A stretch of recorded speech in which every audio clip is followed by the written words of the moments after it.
Kinnah Yud Zayin is undoubtedly one of the most depressing Kinos. It underscores the total breakdown of even the most basic elements of morality. The hunger at the time of the churban was so intense that women were cooking their children. The Kinnah describes how sometimes two women would make a pact to kill their children and share the meat. And after sharing the first child, the mother of the second child would refuse to offer any of her child to the other mother because she had already hidden her child, so she could eat all of the child herself. The Kinnah describes children consuming the carcasses of their parents, imagery that is just impossible for us to even relate to or connect to. Stories like this are inherently horrific. But I think it's even worse when you contrast it to what the Torah expects from us, what the Torah wants from us, who we're supposed to become as a product of listening to the Torah. Chazal tell us that lo nitnu ha-mitzvos el l'tzarev hasabrios, the whole purpose of the Torah, the whole purpose of the mitzvos is to purify us, to elevate us, to turn us into elevated people, sensitive, caring people.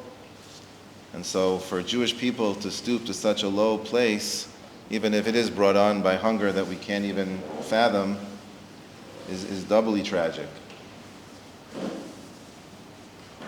Mitzvah in the Torah of lo sevashel gdi b'chalev imo, not cooking a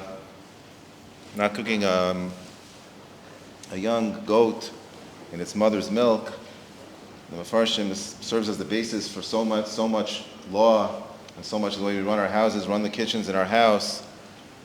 And some of the Mefarshim explain that the reason for the mitzvah, even the way Hashem expressed it, lo sevashel gdi b'chalev imo, even though it extends to all kosher meat and milk, but there's a lack of sensitivity to take a young goat and cook it in the liquid which was meant to sustain it.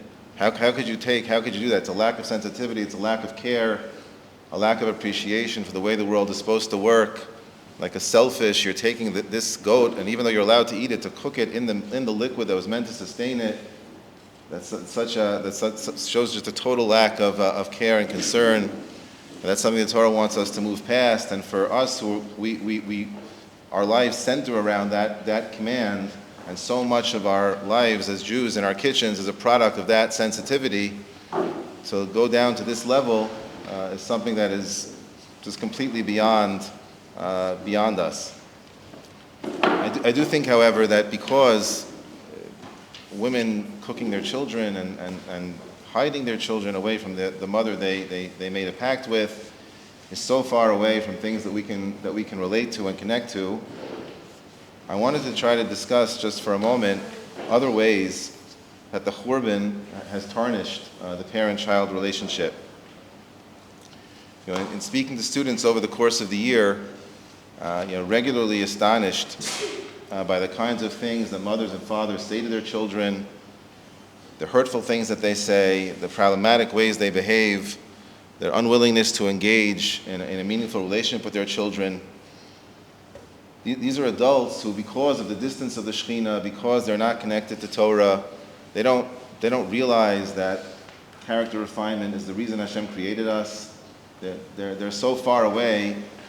They're so far away from a relationship with the Torah, an understanding of the Torah, that they have these significant character flaws, and they never really work on them.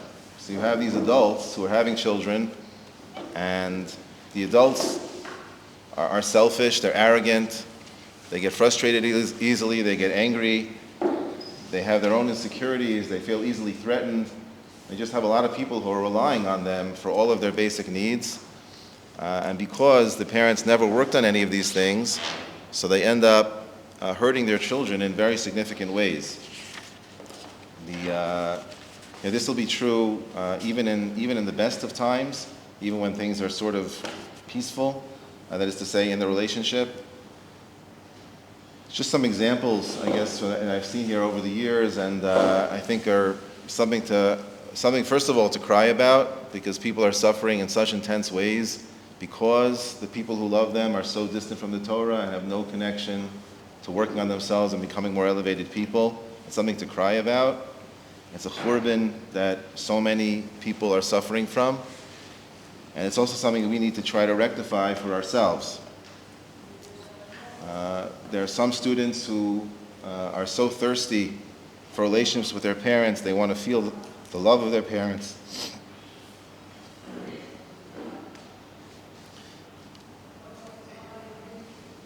They want to feel that their parents care about them. But sometimes parents are just very selfish. They're just focused on their own lives, on their own pursuits. They're not really interested in what's going on for their children. They never call their children, they never call them, or they don't call them with a frequency that would show there would be evidence of some sort of actual care. Children who feel neglected like that, so they'll take the initiative, they'll call their parents. But the calls are short, the parents don't ask any questions, they're not really curious, they don't inquire at all about what's going on in their child's life. Even when they're on the phone, I hear this over the course of the year multiple times, they don't feel like their parents are really listening to them. They're not really listening. It feels like, they're on the phone, but the parent's distracted, they're not really paying attention to what the child is saying. So even though you called and now you have the parent on the phone, they don't feel like my father's not with me, my mother's not with me when I speak to him, when I speak to her, she's not with me. She's distracted, she keeps asking me to repeat myself, like she's not really listening to me. You have situations where, the child calls, and then the parent just dominates the conversation. Like it's all about the parent. Like, hi, how are you? Okay. And then the parent just starts going into whatever's going on in the parent's life. And you have the child left figuring out who's the giver and who's the taker in this dynamic. Like, how is this supposed to work? This doesn't feel right. Why am I fielding all of my father's complaints, all of my mother's difficulties? I don't think that's really my role. Or very often children don't even realize that it's not their role because it's always been their role. And then when they come to the realization that they've been emotionally abused for 15, 20, 25 years, and all of the havoc that wreaks in their interpersonal relationships and how to navigate that's a churban. That's a tremendous churban. One student I remember a couple of years back used to just beg his father to call him. Please call me. Please call me. This student is still suffering so much from not having a relationship with his father and imploring him repeatedly, explicitly, to please call me. He just doesn't call. And then he calls, and the father talks about himself. These are parents who, it's a churban. It's a rachmanis on the parents. They're so far away from Torah, so far away from trying to work on themselves, and they're destroying their children. Aside from the just outright neglect, sometimes parents just say mean things to their kids. They say hurtful things. They're not empathetic. A child's going through a difficult time, struggling with something, calls a parent looking for a safe and secure place to discuss, unload, not be judged, not feel like they're being, not feel judged. And total opposite happens, totally blows up in their face. And they feel like the only person they thought they could turn to, they can't turn to. That's also a churban. And parents who, for whatever reason, have certain demands or expectations that their children need to perform a certain way, unless they do X, unless they do Y, the parent is not satisfied. There's tremendous amounts of disappointment with the child's failure to accomplish whatever goal the parent has in mind.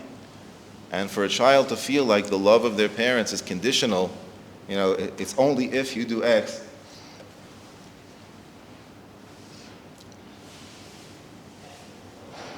Only if you do Y, leaves the child with a tremendous lack of self-worth, which is very hard to fix. You're 20, 25, 30 years old, and you feel like your parents' their love for you is conditional upon different aspects of your performance. So that means, I guess, inherently, I'm not really worth anything. How is such a person supposed to go get married and raise his own family? He's a broken person. He's a hollow shell of a person. And that's a churban. And again, that's a product of parents, of people, the world, not being connected to Torah, not being connected to refinement of themselves. All of these phenomena are greatly magnified when there's a tumultuous period in a person's life. People are going through a hard time. Something sort of upends the equilibrium. You have a child who's making different choices from their parents, trying to be choser b'tshuva, and the parents who have their own insecurities and haven't developed themselves. They see the choices, these new choices of their children, at the very least, a tacit condemnation of their own values, and the parents are threatened by that. And you would think, what do you mean? They're 50, 60 years old. They should be able to just sort of live and let live and respect and honor, but they never worked on themselves. They can't do that. Just because they're 50 or 60, they have the emotional capability of a teenager. That's just the reality. Don't be fooled by the white hairs. If you don't do the work, nothing changes. You end up staying the same immature, infantile, emotional being. You just have all these people who are relying on you for their own emotional well-being, and you literally are incapable of providing it. And that's a churban. And that's a churban that's a product of a distance from the Shechina, a distance from the Torah, a distance from all the things that Hashem wants us to be trying to cultivate as servants of Him and as people who are trying to connect to Him. And the destruction that is wrought by this distance of the Shechina can take years and years to repair. These common situations are really constitute this very deep rift in the parent-child relationship, and it's a product of the distance of the Shechina. I think one of the things to think about on Tisha B'Av is just to be crying for all the broken people who are a product of the distance of the Shechina and the associated lack of character development from all the people in the world, that people we have people we look up to, we rely on, we look at them as role models, but because the Shechina is so distant and because the Torah is so far away and not accessed, so there's a churban of relationship that has reverberations for the duration of people's lives.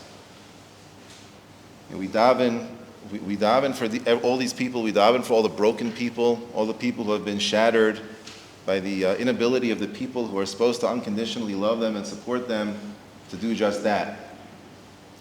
I think we